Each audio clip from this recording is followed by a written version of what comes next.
Hello friends, welcome to my channel. మేము పూణేలో ఉంటున్నాము. సో పూణేలో మన గుడి బాలాజీ అంటారు ఇటు సైడ్ అంతా. మనమైతే వెంకటేశ్వర గుడి అంటాం కదా, దానికి వెళ్దామని చెప్పి వచ్చేసినాము. ఇక్కడ వచ్చేసి అంతా మన తెలుగు వాళ్ళే, ఒక్కరో ఇద్దరు హిందీ మాట్లాడతారు. మిగతా అంతా అంటే మన ఆంధ్ర తెలంగాణలో ఉన్నట్టు ఫీలింగ్ వస్తుంది అనమాట ఈ గుడికి వస్తే.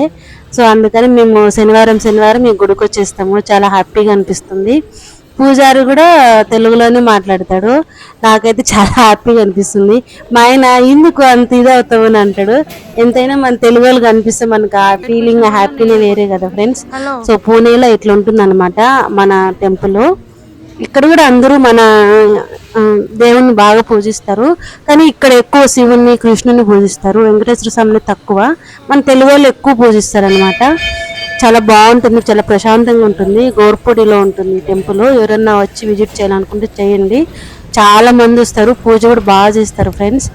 ఏకాదశికి కానీ లేకపోతే వైకుంఠ ఏకాదశికి కానీ బాగా చేస్తారు. భజన పెడతారు, ప్రసాదం ఇస్తారు. చాలా బాగుంటుంది. వచ్చి విజిట్ చేయండి ఎవరైనా ఉంటే ఇక్కడ. Thanks for watching. బాయ్.